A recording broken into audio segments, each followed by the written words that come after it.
한국교회 개혁은 헬레니즘의 옷을 벗는 방법 개혁이다. 500년 전에 로마 가톨릭 교회의 부패한 모습을 외치며 성경으로 돌아가는 교회를 외치며 종교개혁을 일으킨 지금의 개신교회가 개혁 정신을 잃어버리고 다시 로마 가톨릭 교회를 그대로 닮아가고 있다. 유럽의 모든 교회들이 한결같이 위기를 맞이하며 이제는 교회의 존재가 희미해지고 있다. 왜 종교개혁의 본산지 서구교회는 점점 사라지고 있을까? 그 원인은 사람마다 다양하고 복잡하다. 어디서 문제가 되어 이렇게 되었는가? 그 본질을 모르기에 해법 또한 명료하게 찾지 못하고 있다. 유럽 교회를 무너지게 하고 미국 교회와 이제는 한국 교회까지 쓰나미처럼 덮치고 있는 거대한 영적 흐름의 본질은 무엇이며 이것에 대해 우리는 어떻게 대처해야 할까? 교회 외부의 환경 탓일까?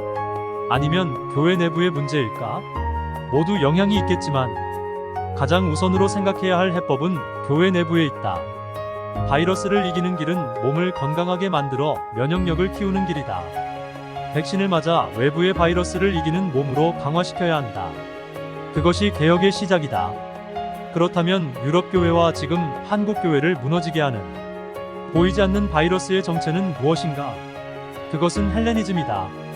예수의 복음을 받은 초대교회가 얼마 가지 못하고 무너진 원인은 당시 세계를 지배한 인본주의 헬레니즘으로 초기 기독교를 세팅한 데서 비롯되었다.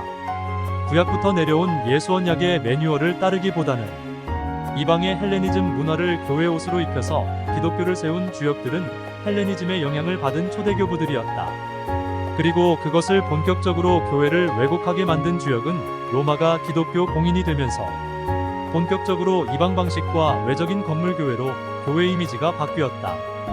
그것이 지금까지 1500년 동안 지속되므로 그것이 교회의 패러다임이 되었다. 결정적인 요인은 그때 만들어진 초기 교회의 옷이 성경적 방식이 아닌 인본주의 헬레니즘 방식을 채택한 것이다. 그것을 수술하지 못하고 500년을 지내오면서 유럽 교회는 힘을 잃었고 그 방식을 그대로 이어온 한국 교회도 유효기간이 얼마 남지 않았다. 헬레니즘화된 교회는 시간이 갈수록 약해지는 교묘함이 있다. 서서히 무너지는 방식은 보통 사람들이 눈치채지 못하는 가만히 들어온 포도원의 작은 여우와 같다. 오랫동안 교회가 함께하다 보니 이제는 헬레니즘 방식이 친구처럼 되어 그 문제점을 전혀 인식하지 못하고 있다. 이것을 정당화한 중심 세력이 신학이며 신학교다. 신학교는 거의 헬레니즘화되어 다시 돌아가기 어려운 구조가 되었다.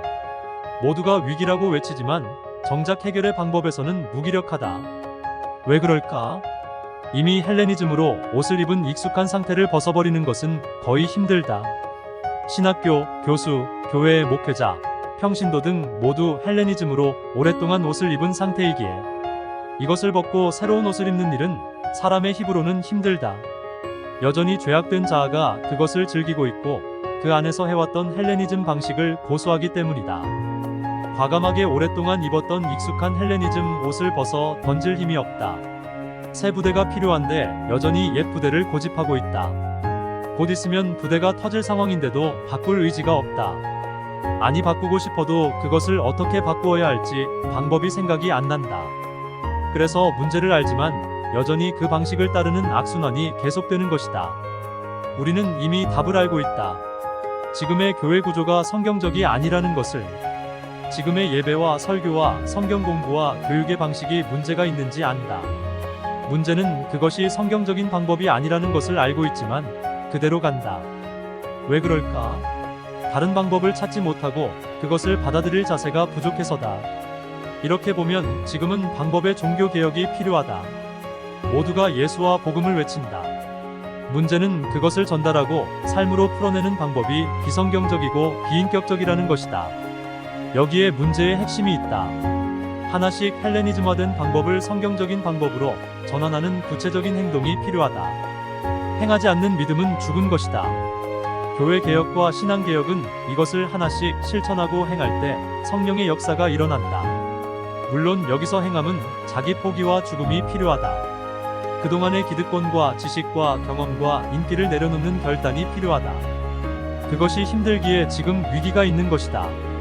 먼저 지도자부터 이것을 안식하고 말씀으로 돌아서는 회개가 일어나야 한다.